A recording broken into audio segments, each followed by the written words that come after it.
Jesus é o nosso Senhor. Nós estamos hoje novamente aqui para darmos prosseguimento ao estudo, ao desfrute deste maravilhoso livro, A Glória do Ministério da Nova Aliança.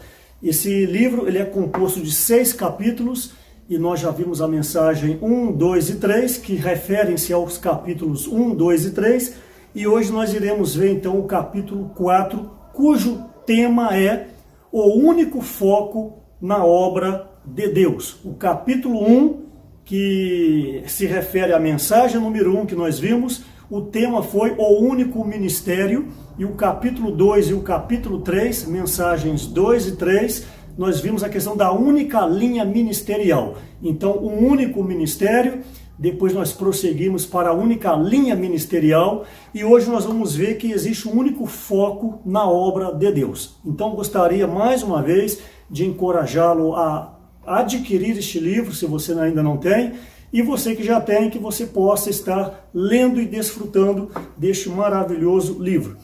Para você que não teve a oportunidade ainda de ouvir as primeiras mensagens ou de ler este livro, eu vou fazer um breve resumo para que você possa então se sintonizar no encargo e assim essa mensagem poder ser bastante útil na sua vida espiritual.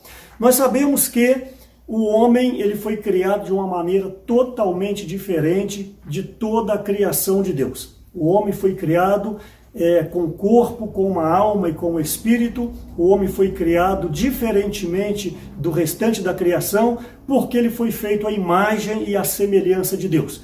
Por isso, desde o início dessa palavra, então, que você possa se valorizar, você que está aí me assistindo agora, que você possa recuperar, restaurar a sua autoestima, você não olhar para o seu exterior apenas, mas você lembrar que dentro de você há o espírito humano, a qual nós vemos em 1 Tessalonicenses capítulo 5, versículo 23, e também vemos em Eclesiastes capítulo 3, versículo 11, e também no decorrer de todo o restante da Bíblia, sempre faz menção que há algo de Deus dentro do homem desde a sua criação. Por isso que o homem foi feito à imagem e à semelhança de Deus. Bom, essa visão panorâmica que foi falada agora da criação do homem, vale lembrar que mais cedo ou mais tarde há a necessidade que este homem criado, o ser humano, homem e mulher, venha a receber o Senhor Jesus como seu único Deus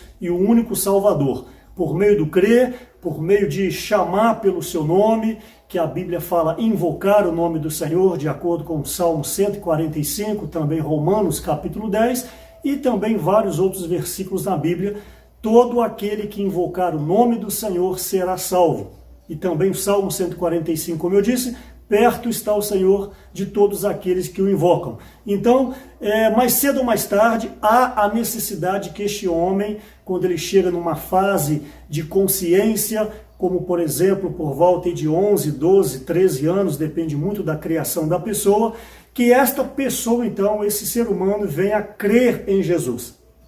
Venha a confessar o nome do Senhor e assim, então, o Espírito Santo de Deus entra dentro deste homem e este homem então passa a ser agora um filho de Deus. Isso está muito claro em João capítulo 1, versículos 12 e 13, você pode anotar para você ler depois, onde diz que quando nós cremos e quando nós recebemos o Senhor como nosso Deus, nós passamos então a ser um filho de Deus.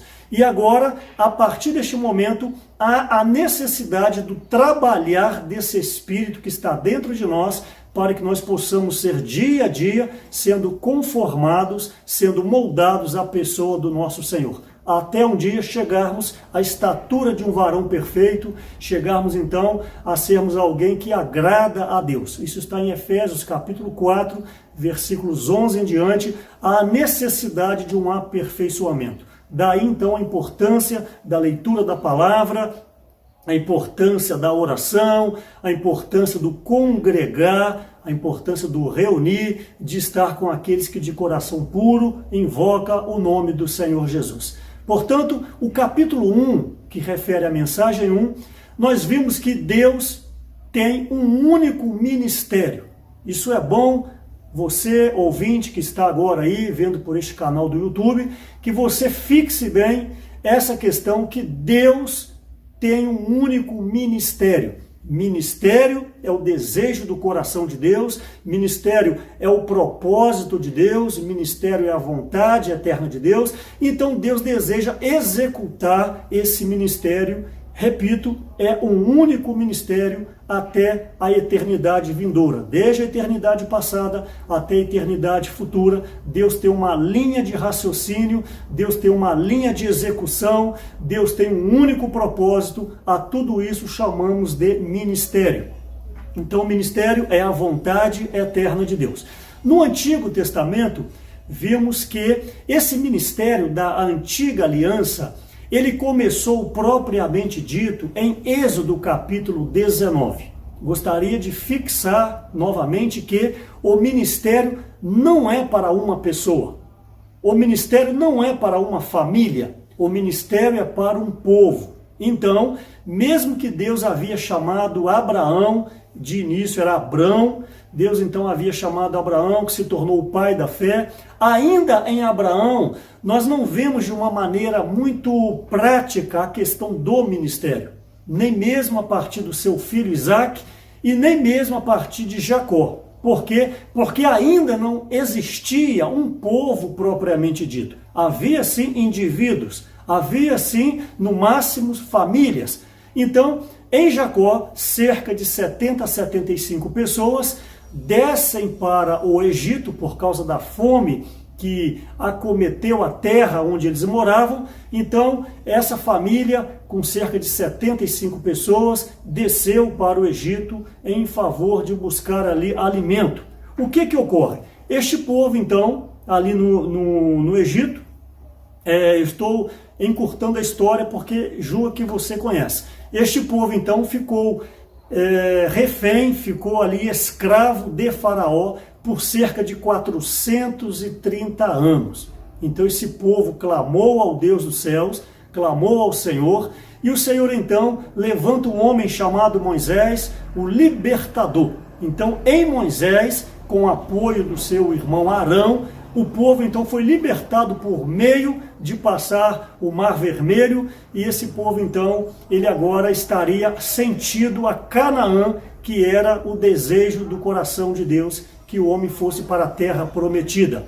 Então, em Moisés, agora no deserto, a caminho de Canaã, a terra prometida, já havia cerca de 2 milhões de pessoas. Observem bem que de 75 pessoas da família de Jacó, que desceram, as 75 pessoas desceram para o Egito, agora esse povo se tornou um povo muitíssimo forte, até alcançar então cerca de 2 milhões de pessoas na época que foram conduzidos por Moisés para além-mar, para o lado da terra de Canaã, que era o objetivo final deles. Agora sim, para essa caminhada no deserto, Deus precisava, por meio de Moisés, conduzir este povo, e este povo então precisava de algumas orientações, porque não precisavam de regras, precisava de regras e precisava de direção. Então ali, em Êxodo capítulo 19,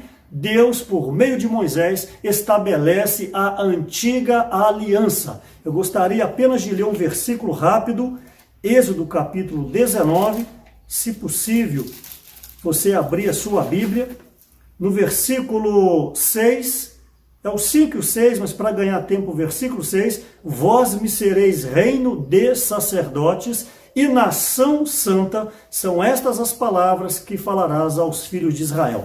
Então, no capítulo 19 de Êxodo, versículos 5 e 6, Deus então estabelece por meio de Moisés a antiga aliança.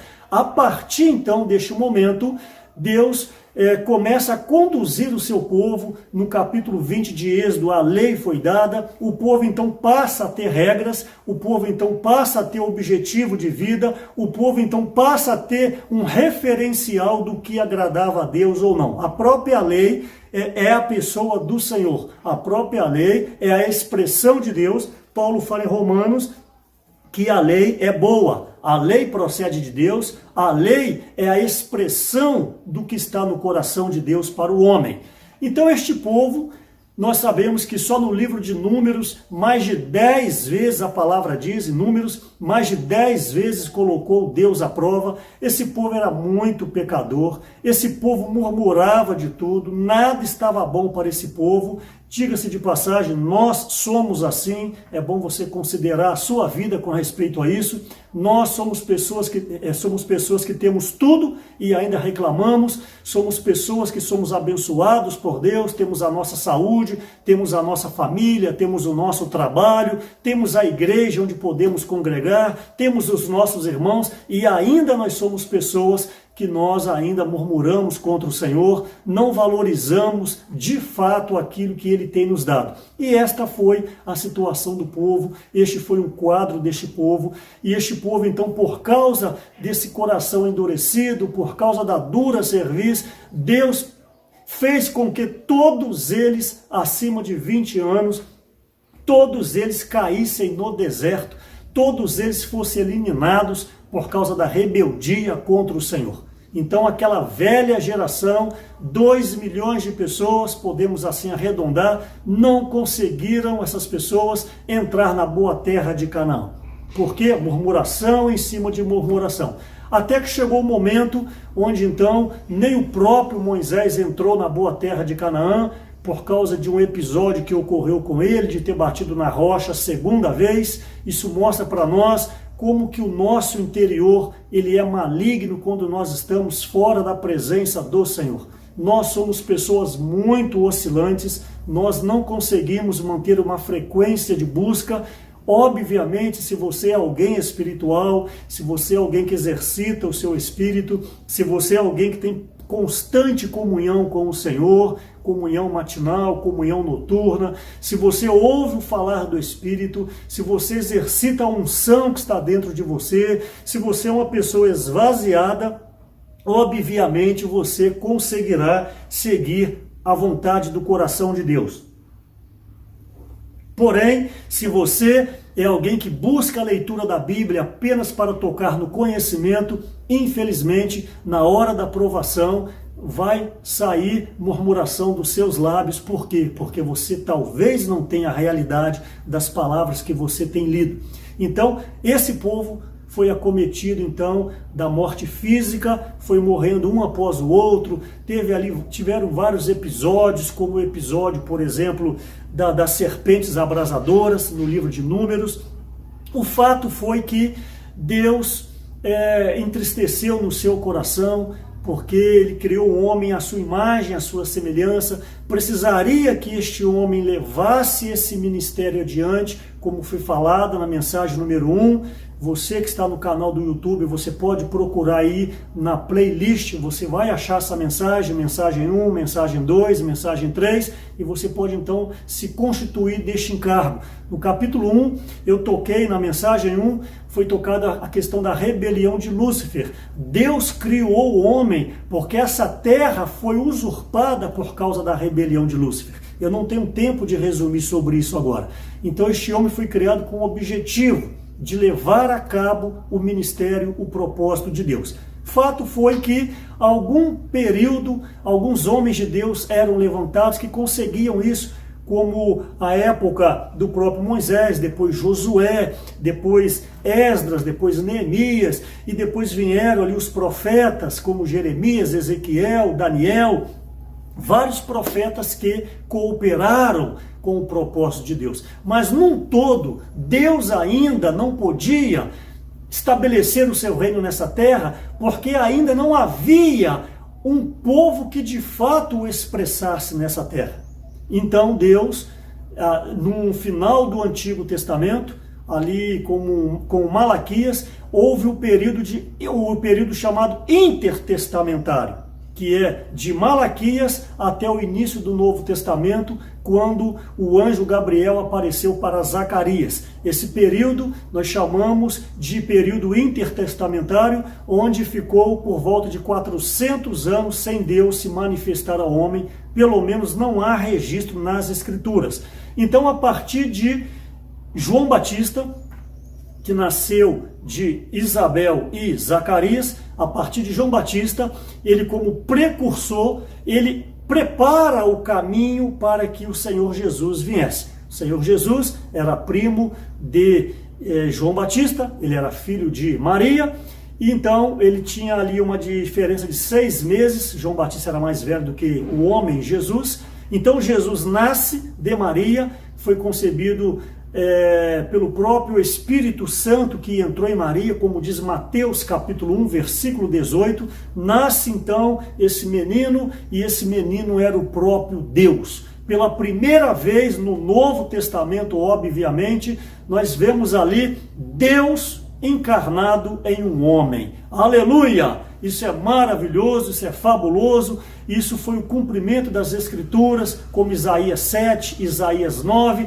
e outras sinalizações que a Bíblia aponta para nós. Então, Jesus ele nasceu e iniciou o seu ministério de uma maneira propriamente dita, ali em Mateus capítulo 4, mostra isso, versículo 17, o Senhor iniciou então pregando o evangelho do reino. O Senhor, desde a primeira fala dele oficial, mostra qual era o desejo dele, que o reino de Deus fosse estabelecido nessa terra. Por quê e para quê? Por quê? Porque Satanás havia sido jogado por terra, era o antigo Lúcifer, o anjo de luz que se tornou Satanás, foi lançado por essa terra. E para quê? Para destronar Satanás, para destronar esse governo ilícito de Satanás, para então que a vontade eterna de Deus fosse cumprida nesta terra e Deus novamente pudesse ter uma expressão forte, uma expressão digna e uma expressão onde houvesse vida e paz. Então,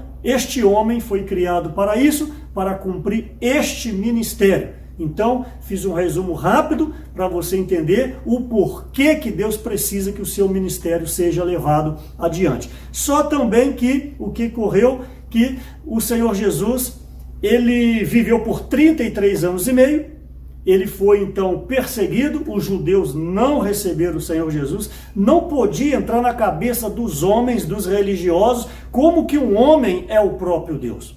Mas isso já estava nas Escrituras do Antigo Testamento, que eles tinham posse. Mas é o que eu acabei de falar em outras palavras, quando você lê a palavra sem o exercício do Espírito, você não conseguirá absorver o que o Senhor deseja falar ao seu coração. Talvez você agora mesmo possa estar concordando que você talvez não lê muito a Bíblia ou não lê quase nada porque você não entende a Bíblia. O primeiro item para você entender a Bíblia é a oração.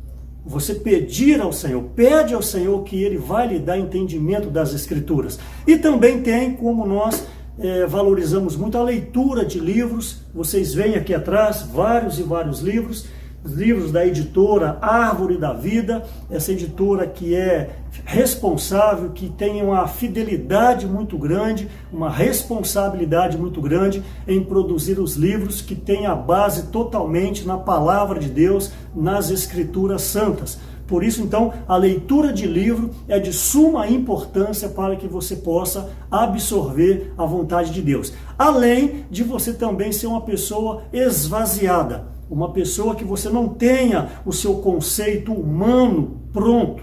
Você precisa estar liberado ou liberada para que o Espírito possa falar enquanto você lê a Bíblia.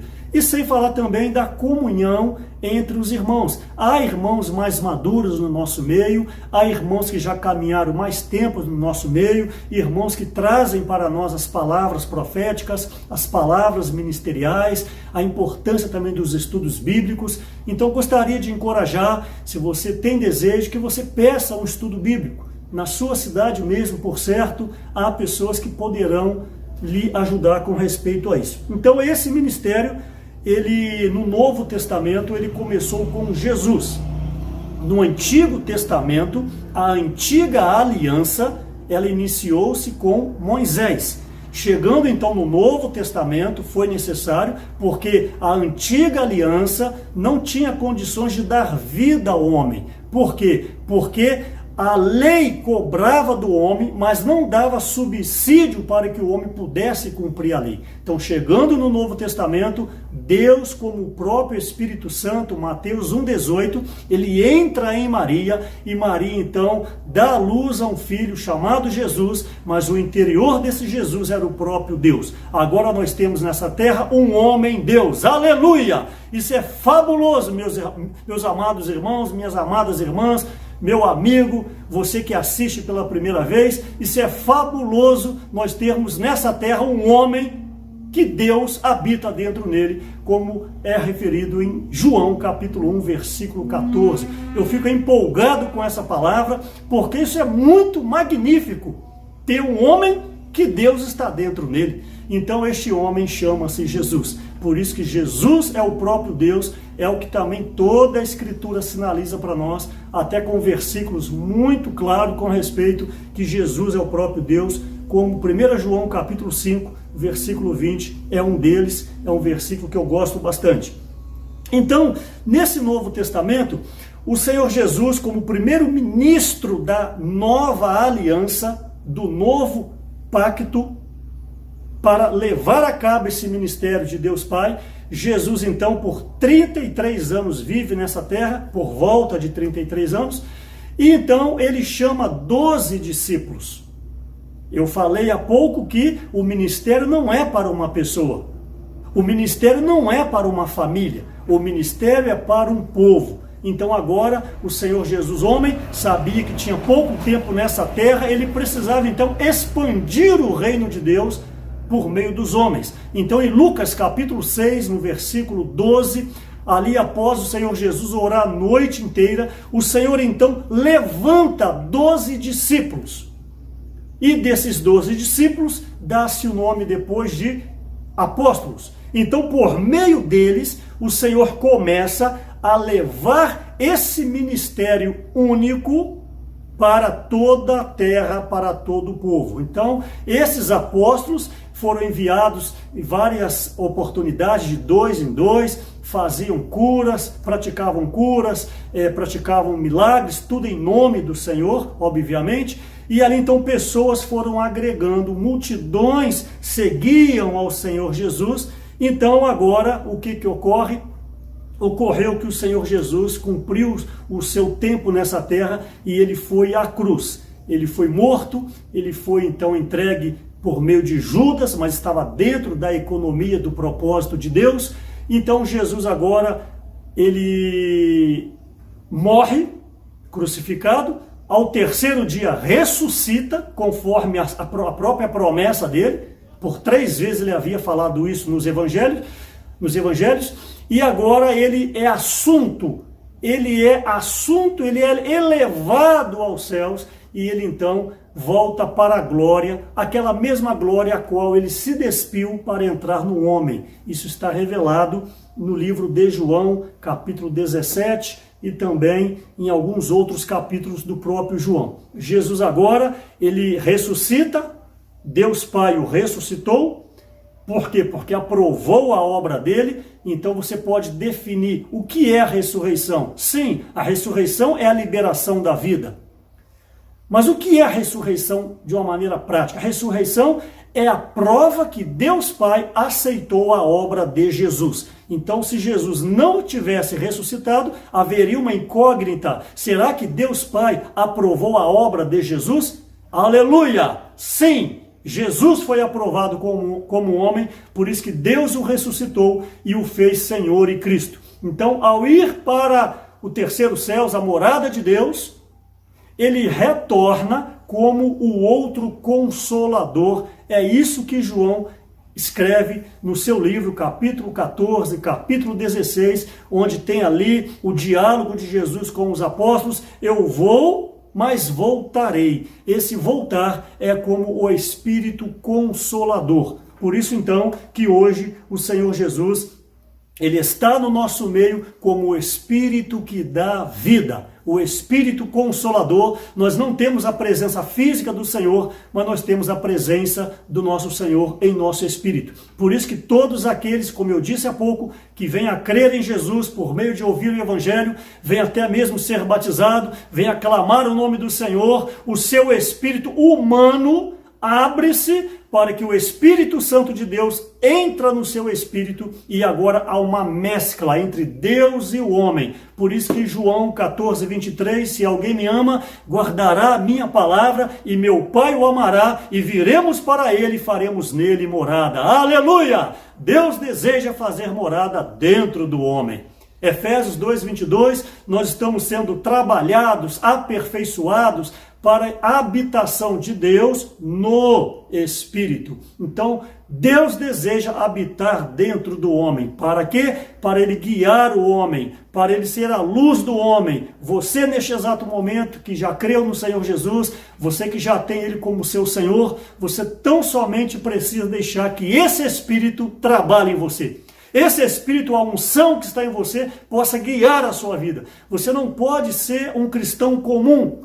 Você precisa ser alguém que faça diferença nessa terra. No seu trabalho, na faculdade, onde quer que você esteja. Você precisa ser a luz do mundo e o sal da terra por meio de viver por esse Espírito que entrou em você ao crer. E também, Coríntios mostra para nós que aquele que se une ao Senhor é um espírito com ele. Então você que já tem o Espírito Santo de Deus, você deve ser um com o Senhor. Buscar a vontade de Deus. Por isso que a palavra de hoje está falando sobre a linha, sobre o foco na obra de Deus. Você precisa de um foco na obra de Deus. Se você não tem um foco, você pode ser um cristão que ama o Senhor. E por certo você ama o Senhor. Por isso que você está ouvindo essa mensagem. Mas você precisa de um foco. Você precisa saber de onde você veio, onde você está e para onde você está indo. Somente conhecendo o propósito de Deus que você vai poder focar em Cristo Jesus e assim as suas obras, o seu viver cristão, ele será aceito na presença do Senhor. Então agora o Senhor Jesus se tornou o Espírito que dá vida, o Consolador.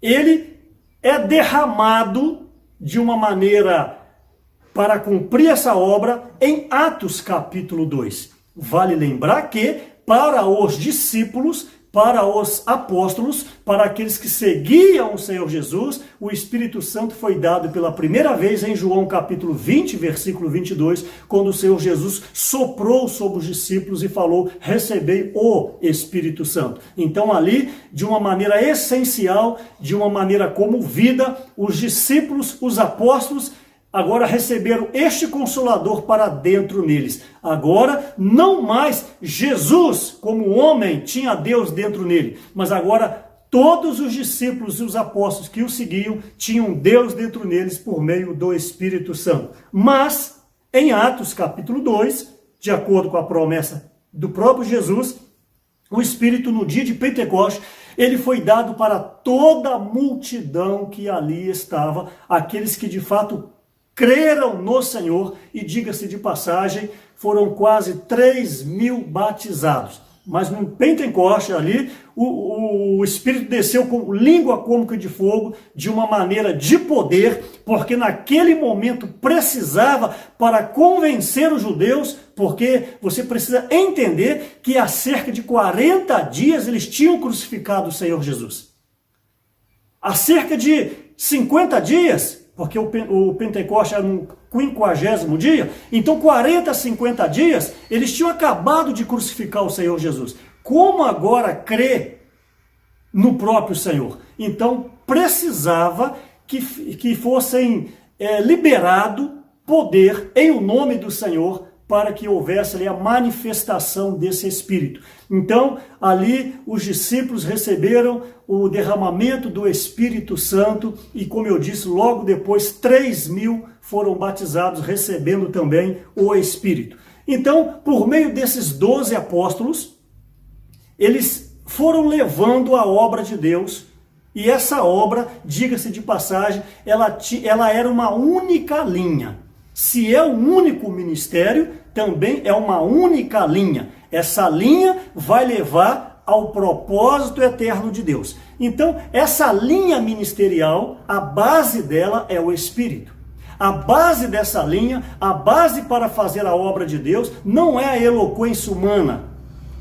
A base da linha ministerial não é a sabedoria humana, não é o tanto de Bíblia que você conhece, não é o tempo de batizado que você tem, não é o tempo de convertido que você é, mas a base é o Espírito Santo. Essa linha ministerial precisa estar ligada ao Espírito Santo. Essa única linha ministerial, então, ela agora, no Novo Testamento, eu estou dizendo, ela começa em Atos capítulo 2. Então os apóstolos, eles estavam cheios de vida, cheios de alegria, tudo era novidade para todo mundo, havia então uma perfeita harmonia entre essas pessoas que iam crendo. Nós vemos isso no capítulo 5, vemos ali que havia uma harmonia, onde eles vendiam tudo, doavam para si mesmo. O final do capítulo 4 já fala isso. O que ocorre? Ocorre que começou a levantar inveja dos religiosos. Começou a levantar ali confusão entre os principais sacerdotes. Até mesmo muitos entre o próprio povo não acreditavam, mesmo vendo os milagres, mostrando, meu amado irmão, quão duro é o nosso coração. Mesmo eles vendo milagres, eles não conseguiam crer e absorver que aquele homem que eles haviam crucificado era o próprio Deus, era o enviado de Deus, tinha o Espírito Santo de Deus dentro deles. Eu quero mexer com você neste momento, nessa transmissão, para você entender que nós somos assim. Nós somos pessoas que nós vemos, mas não cremos. Nós falamos que cremos, mas não cremos, face à atitude que nós temos. Se perguntar se você crê no Senhor, é claro que você vai falar que sim, mas por que nós não pregamos o Evangelho? Por quê? Porque nós não cremos que o Senhor está voltando. Quando nós cremos de fato, há uma reação. Quando nós cremos de fato, há uma mudança de vida, há uma mudança de postura. Então, houveram muitas invejas, perseguições, e esses apóstolos, então, após Atos capítulo 2, após surgir a igreja em Jerusalém, a Bíblia é clara para nós, havia a igreja em Jerusalém no capítulo 8, fica claro para nós. Esses discípulos, por causa então da perseguição, que não era qualquer perseguição, era perseguição de morte. Então o que ocorreu? Discípulos que haviam crido, que haviam sido batizados, eles se espalharam por toda aquela região, por causa da perseguição. E os apóstolos que eram liderados por Pedro, inicialmente, foi também sucumbindo à perseguição, foi também sucumbindo à tradição, por que não dizer assim? Esses apóstolos, esses discípulos, então, pararam, de certa maneira, de apoiar Pedro. Eu gostaria de ler esse versículo, é de suma importância. Então se levantou Pedro com os 11. Pedro era o líder. Quando Pedro falava, os 11 o apoiavam.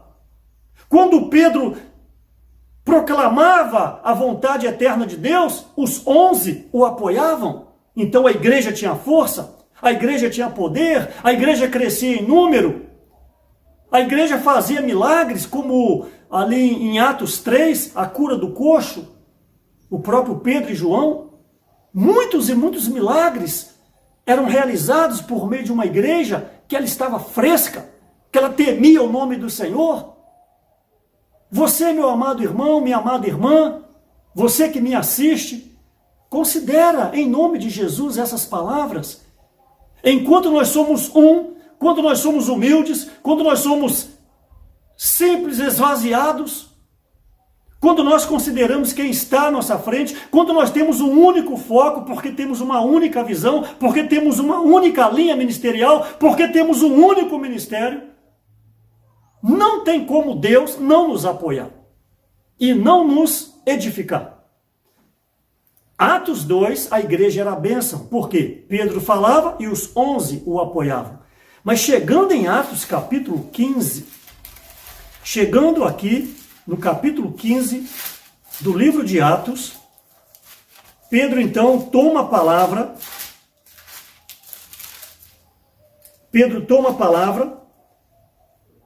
E a palavra diz no versículo 12, primeiramente no versículo 7, Pedro toma a palavra, Atos 15, 7, e em 15, 12, após Pedro falar, e toda a multidão silenciou. Então aqui já não havia mais a unidade, já não havia mais a unanimidade. O porquê? Porque, me permita aplicar. Eu estou aplicando agora para os nossos dias. Por quê? Porque perdeu a linha ministerial, a religião, a cultura, a tradição, o que você acha, o que você pensa.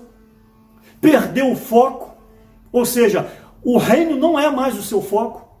Falando aqui com todo respeito, por favor, espero que você me entenda, o dinheiro é o seu foco, a sua faculdade é o seu foco, a sua família é o seu foco, o seu trabalho é o seu foco. Claro, isso tudo que eu falei é lícito. Somos seres humanos, precisamos comer, precisamos beber, precisamos nos vestir, precisamos nos alegrar, precisamos passear, divertir, é claro, mas esse não deve ser o foco central, porque tudo isso vai passar, somente o Senhor vai permanecer. Você tem que estudar mesmo, ser o melhor aluno, ser o melhor profissional. Se você tem uma empresa, a sua empresa tem que prosperar mesmo, se você ser o melhor empresário. Isso faz parte da bênção de Deus, mas você não pode tirar o foco do alvo central, que é trazer o Senhor de volta, estabelecer o seu reino, edificar a igreja e sermos arrebatados no grandioso e glorioso dia do nosso Senhor. Faça tudo isso, mas não tire os olhos do Senhor. O nosso amado irmão Pedro Dong tem falado nas mensagens recentes sobre Cristo ser o centro de tudo. Tudo precisa convergir em Cristo, de acordo com Efésios capítulo 1, versículos 9 e 10. Então aqui já não havia mais unidade e unanimidade entre os discípulos, e Pedro então perde força. E entra então na liderança da igreja de Jerusalém, Tiago. Esse Tiago não é o discípulo chamado em Lucas capítulo 6, versículo 12. Esse Tiago era o irmão de carne de Jesus, de acordo com Mateus capítulo 13, versículo 55, porque o Tiago, levantado como discípulo em Lucas 6,12, ele foi morto ao fio da espada em Atos capítulo 12 por Herodes. Então agora, Jerusalém começa a receber influência da religião. Só que eu falei há pouco, Deus tem um único ministério. Deus tem uma única linha ministerial. E nada pode mudar isso. Então Deus percebe, Deus vê que essa linha ministerial gerada no Novo Testamento, em Atos capítulo 2, passou de ser funcional ou praticável na igreja em Jerusalém. Então Deus permite, ele encaminha essa linha ministerial, ou ele permite que essa linha ministerial vá para a igreja em Antioquia. Então não tem como eu aqui passar toda a história, porque na mensagem 3 você poderá procurar aí no canal e você vai achar essa mensagem. Ali eu falei detalhes dessa linha ministerial, e obviamente está contido no capítulo 3 deste livro. Então ali eu falei detalhes e não tenho tempo aqui de repeti-los. O fato foi que agora Antioquia, a igreja em Antioquia, Atos capítulo 13, versículo 1 fala da igreja em Antioquia, mas no capítulo 11 de Atos, o evangelho chega por meio desses que foram dispersos. Lembra que eu disse que no capítulo 8 levantou uma perseguição, que os discípulos saíam fugindo da perseguição? Onde quer que eles fossem, eles pregavam o evangelho. Então um deles pregou o evangelho em Antioquia. Então, a igreja em Jerusalém, os líderes, os presbíteros, enviam Barnabé. Barnabé vai lá e faz uma checagem, e de fato, os gentios agora, muitos judeus ali, e também alguns gregos receberam a palavra. Diga-se de passagem, pela primeira vez os discípulos foram chamados de cristãos em Antioquia. Então agora, a partir de Antioquia, Deus permite que a partir dali, a linha ministerial é levada adiante. Nesse meio tempo, Em Atos 9, Saulo de Tarso é salvo. Passou a se chamar depois Paulo de Tarso. Capítulo 9 ele foi salvo. Capítulo 9 ele foi levado para Tarso. No capítulo 11, quando o evangelho chega a Antioquia, Barnabé vai em Tarso, pega Paulo, leva para Antioquia, porque Barnabé, um diácono da igreja em Jerusalém, percebe que em Antioquia a vontade eterna de Deus estava sendo feita, não mais em Jerusalém. Por quê? Porque acabou a unidade, acabou a unanimidade, perdeu-se a visão, perdeu-se o foco, perdeu-se a linha ministerial e o ministério único ficou parado. Então agora, em Antioquia, versículo 2, Barnabé e Saulo, que se transformou depois em Paulo, o nome dele foi alterado para Paulo, Barnabé e Paulo foram separados pelo Espírito Santo para a obra do ministério. Para quê? Para conduzir essa única linha ministerial. Então agora, eles saíram nas viagens missionárias e foram para o mundo gentil, onde então, a partir de Antioquia, podemos dizer que essa inserção dos gentios dentro da obra de Deus foi por causa da rejeição dos judeus. Se você pegar, por exemplo, Romanos capítulo 11, versículo 17, por causa da rejeição dos judeus, por causa do coração duro dos judeus, é que Deus permite que a oliveira brava, que somos nós, os gentios, fôssemos enxertados na oliveira boa e nós passássemos a receber a seiva divina. O próprio Espírito Santo de Deus entrou em nós por meio de crer e receber o Senhor Jesus. Isso é maravilhoso, eu fico empolgado com isso. Eu sou um filho de Deus porque eu creio em Jesus e recebi o Senhor Jesus. Então essa oliveira brava, ela foi enxertada e recebeu a vida divina. Isso está em Romanos capítulo 11, versículo 17. Então, por meio da pregação de Paulo e Barnabé e Paulo, o mundo gentil ali foi recebendo dia a dia, por meio das visitas, foi recebendo a palavra do Senhor. Ok? Então, chegando na terceira viagem, eu não estou detalhando aqui da questão de Barnabé e Paulo, porque tudo isso foi falado em mensagens anteriores. Repito mais uma vez, não tenho tempo de detalhar aqui hoje. Então, houve uma separação de Barnabé com Paulo, e Paulo, então, junto com Silas, depois junto com Timóteo, Paulo, então, na sua terceira viagem missionária, na cidade de Éfeso, ele consegue estabelecer um centro de obra. O que é isso? Ali diz escola de Tirano.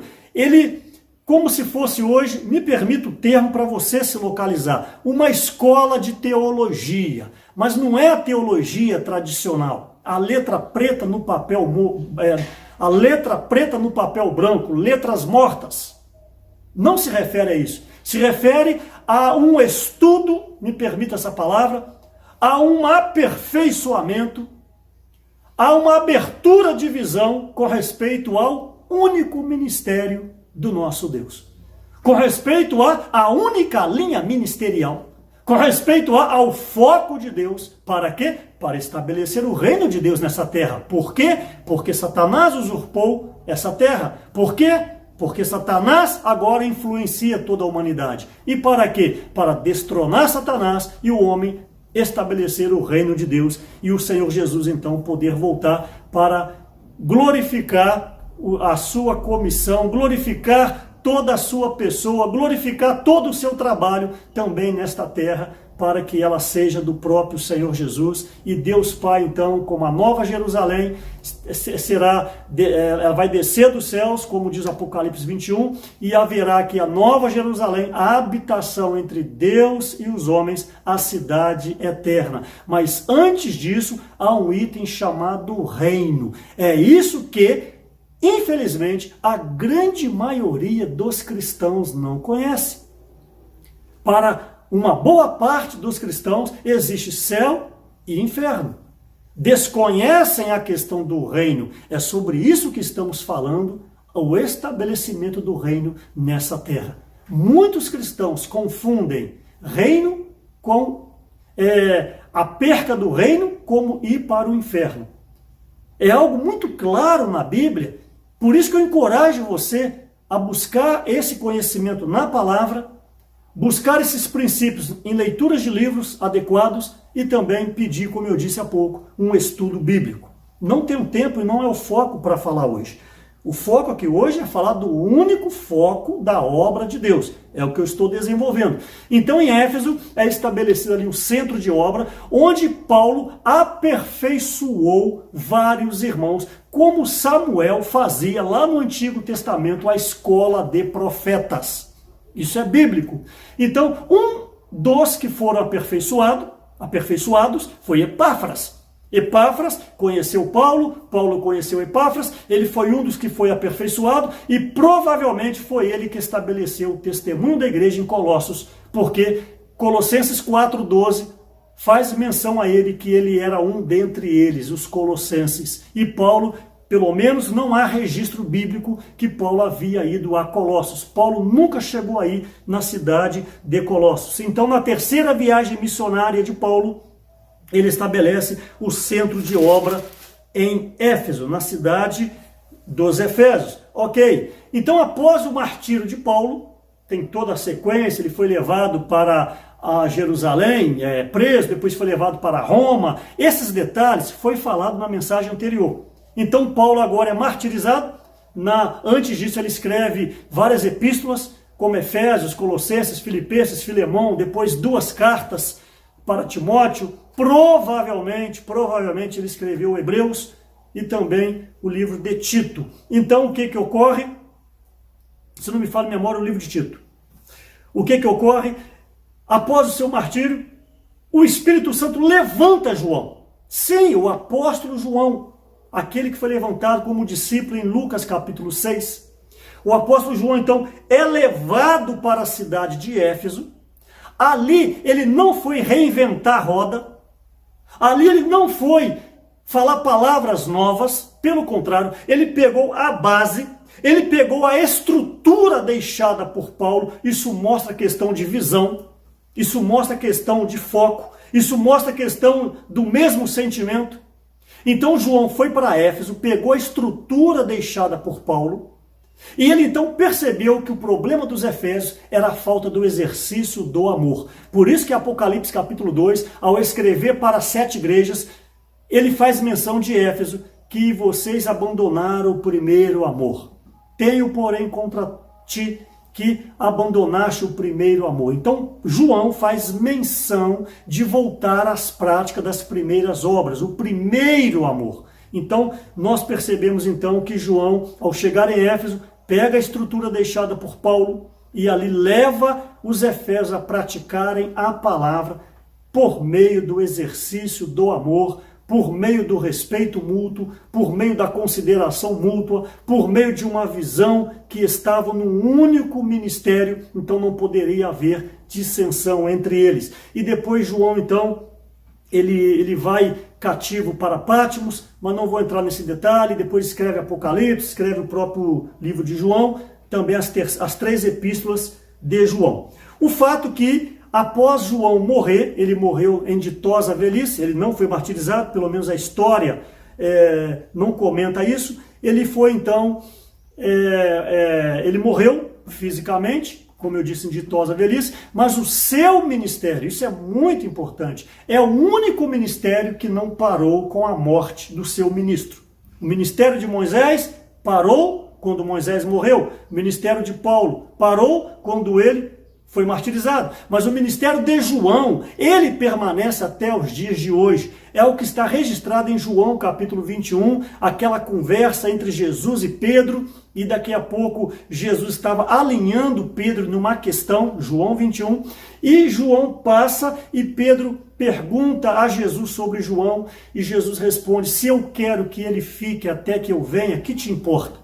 A palavra diz em João 21 que tornou corrente que João não morreria. Aí a própria Bíblia explica: ora, Jesus não disse que ele não morreria, mas Jesus disse: se eu quero que ele permaneça até que eu venha, que te importa? Esse ele não é João.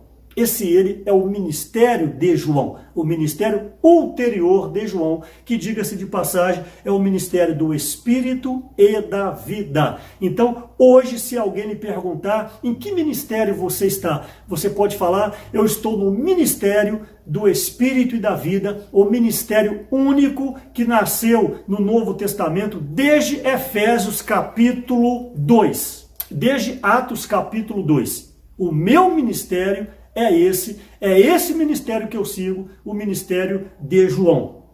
Ok? Então, esse ministério, ele não parou com a morte de João. Ele permanece até os dias de hoje e ele vai permanecer até a volta do Senhor. Entrando na reta final para finalizar a mensagem, qual é esse único foco na obra de Deus, que é o tema de hoje? Esse foco é fazer a vontade de Deus. Você precisa ter um foco na sua vida espiritual. Você foi salvo, você foi regenerado, você está passando pelo processo de santificação e você chegará à glorificação, como diz o livro de Romanos, capítulo 8.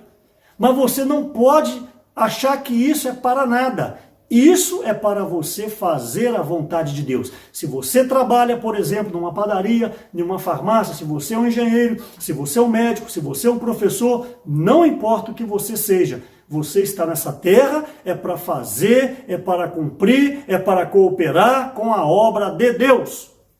Seja um engenheiro que coopera com a obra de Deus.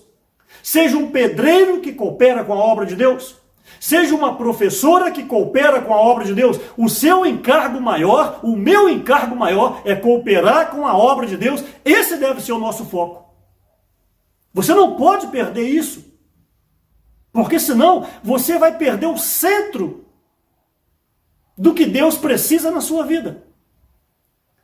Como tem sido mostrado, repito, as palavras proféticas que temos ouvido recentemente, um círculo. Para você fazer um círculo com um compasso, usamos muito isso nas escolas. Você precisa que aquela agulha do compasso, ela fixa no meio e o compasso então faz o círculo. Essa agulha, esse ponto central é Cristo. Se você não tiver o Cristo como centro, a sua vida não tem sentido. Você não sabe para onde você vai. Você não sabe se o seu caminho está correto. Por isso você precisa ter Cristo como a sua referência. No seu trabalho, Cristo é a sua referência. Na sua faculdade, Cristo é a sua referência. E diga-se de passagem, o seu viver da igreja, Cristo deve ser a sua referência. Até mesmo nas reuniões da igreja, na congregação, nos templos, não importa. Você precisa ter em mente que você está ali servindo a Cristo Jesus e não a homem. E que o seu serviço é para cooperar com a edificação da igreja, não é para levantar, não é para edificar uma torre particular, para você receber os aplausos, receber os holofotes. O nosso serviço é para trazer o Senhor de volta, cumprindo a sua vontade. Este é o nosso foco, fazer a vontade de Deus. E um exemplo muito clássico disso é o laser. O laser, por que o laser vai longe? Por que o laser, não esses que a gente conhece, esses que você compra aí nas lojinhas, mas um laser potente, ele é capaz de cortar aço. Ele é capaz de cortar qualquer coisa.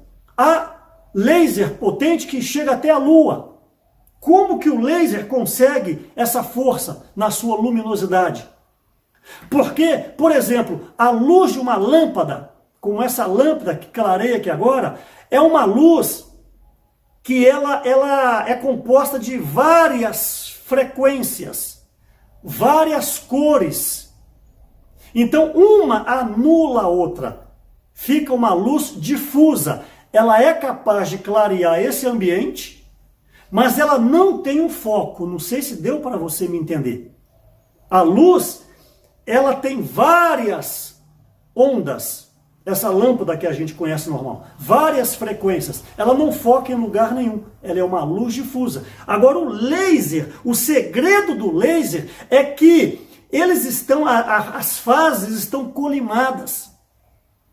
É uma única cor, o laser, é a luz em uma única cor, que ela está na mesma fase, na mesma frequência, em paralelo, ou seja, colimadas essas frequências. Então o laser atinge uma distância muito longa e, como eu disse, há lasers que ele corta até aço.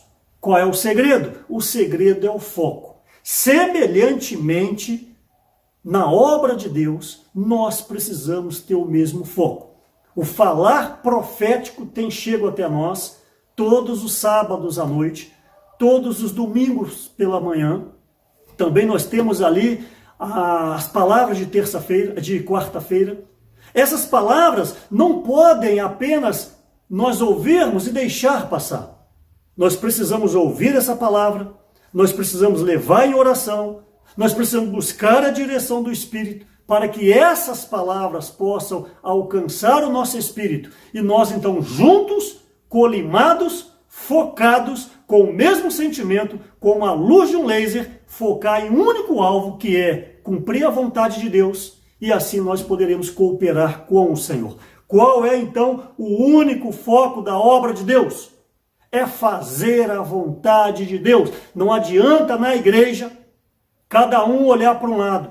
Ah, esse gosta só do serviço de criança, esse gosta do serviço de recepção, esse aqui gosta do serviço de transporte, esse aqui gosta do serviço Y, A, B ou C. Sim, você pode ter essas preferências, porque isso é importante na igreja, mas todos os serviços da igreja têm que voltar-se para o único foco: cooperar com o cumprimento da vontade eterna de Deus. Então, o laser, de fato, ele é um ótimo exemplo para nós. Também você poderá desfrutar mais sobre isso neste capítulo 4.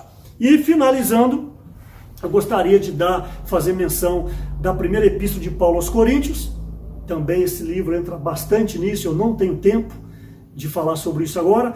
Paulo encontrou muita dificuldade na igreja em Corinto. Por exemplo, o capítulo 1, ele encontrou dificuldade porque os coríntios, os moradores da cidade de Corinto, não tinham o mesmo foco. Paulo diz o seguinte, capítulo 1, versículo 10, rogo-vos, pois, irmãos, pelo nome do nosso Senhor Jesus Cristo, que faleis todos a mesma coisa, e que não haja entre vós divisões, antes sejais inteiramente unidos na mesma disposição mental e no mesmo parecer. Pois, a vosso respeito, meus irmãos, fui informado que há contendas entre vós. Versículo 12 do capítulo 1. Refiro-me ao fato de cada um dizer, eu sou de Paulo, eu sou de Apolo, eu sou de Cefas, eu sou de Cristo. Aí Paulo fala no versículo 13, acaso Cristo está dividido? Foi Paulo crucificado em favor de vós? Ou fostes porventura batizados em nome de Paulo? O que estava acontecendo em Corinto? Na cidade de Corinto. Na cidade de Corinto era uma cidade grega, onde havia muitos filósofos, onde havia muitas pessoas que iam para as praças chamadas ágora, e ali discutiam opinião e discutiam filosofias. Então eram pessoas que não exercitavam o espírito, eram pessoas que viviam na esfera da mente, na esfera mental, na razão humana. Então ali, porque viviam no homem natural, no homem terrenal, havia preferência entre eles. Ah, eu gosto de Paulo, porque Paulo é um apóstolo. Estou dando exemplo. Ah, eu gosto de Apolo, porque Apolo é eloquente. Ah, não, eu já gosto de Pedro, porque Pedro é o líder da igreja em Jerusalém.